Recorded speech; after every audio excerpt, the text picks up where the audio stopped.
Olá, querido irmão, querida irmã, sou o Padre Frei Inácio José, pároco da paróquia de Nossa Senhora das Mercês, Arquidiocese de Belo Horizonte, mestre em Teologia Bíblica pela FAGE, doutorando em Teologia Bíblica também pela FAGE, bolsista da FAPEMIG.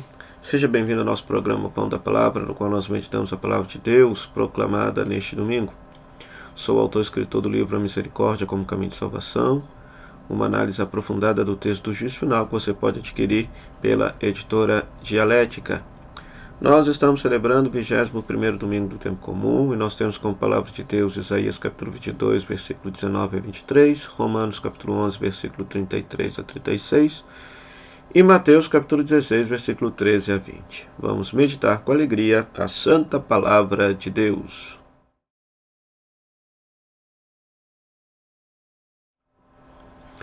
Pois muito bem, comecemos pela segunda leitura. A segunda leitura, Romanos capítulo 11, versículo 33 a 36, encerra um bloco que são os capítulos 9, 10 e 11 da carta aos Romanos. Nesse trechinho que escutamos da liturgia, nós estamos escutando o louvor de Paulo a Deus, convidando os seus leitores ouvintes a perceberem como são inescrutáveis os desígnios de Deus. Ou seja, ninguém pode prescrutar os desígnios de Deus, entender e compreender Deus na sua profundidade. E aqui no caso ele está trabalhando justamente que tema? O tema do porquê que o povo judeu, do povo de Israel, em primeiro lugar, ter rejeitado o Messias. E na tese desses 3 capítulos é que o povo de Israel rejeita o Messias para que os pagãos possam acolher, e isso despertar ciúme no povo de Israel e fazer com que depois o povo de Israel possa acolher o Messias também. Ou seja, Paulo está utilizando uma tradição judaica, que é a tradição do ciúme, Ou seja, fazia parte da religião judaica a crença de que a Torá, a palavra de Deus, foi oferecida a todos os povos e os povos não aceitaram, e somente Israel acolheu a Torá. E diante do acolhimento da Torá por parte do povo de Israel, então isso despertaria o ciúme da parte dos pagãos que também quereriam abraçar a Torá para a sua vida. Então a ideia é a mesma. E ele chama isso de um desígnio insondável da parte de Deus. Então, Paulo entende desta forma, pelo menos aqui no contexto de Romanos, capítulo 9, capítulo 10 e capítulo 11.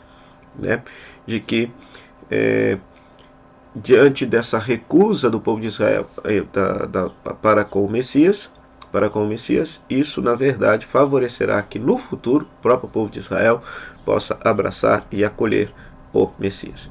Então, dessa segunda leitura nós aprendemos a lição de que tudo aquilo que nós falarmos ou dissermos sobre Deus sempre estará aquém do próprio Deus, porque Deus em sua essência, Deus na sua infinita bondade, Deus na sua insondável vontade, ele permanece inacessível.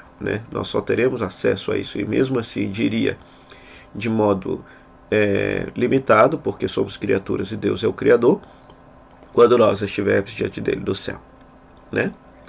Depois, a primeira leitura e o Evangelho estão em paralelo. Na primeira leitura nós temos Deus, por meio do profeta Isaías, censurando Sóbina, dizendo que passará a chave da casa de Davi agora para Eliassim.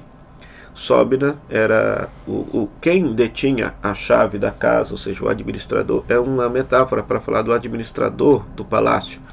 Então esse Sóbina é arrogante, esse Sóbina é presunçoso, esse Sóbina ele até fez uma sepultura no terreno que era do rei, ou seja, ele se vangloriava, ele era ganancioso.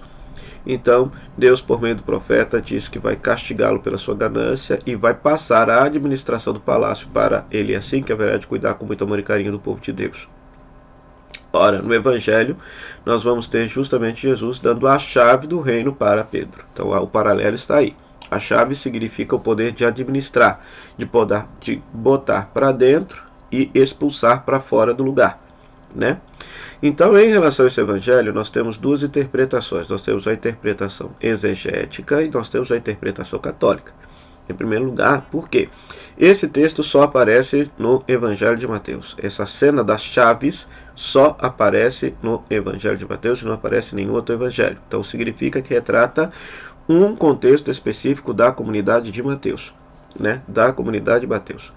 O poder das chaves, o poder de administrar, significa que Pedro, na consciência desta igreja mateana, ele tem o poder de administrar a comunidade, de botar as pessoas para dentro da comunidade ou para fora da comunidade. Isso significa ligar e desligar.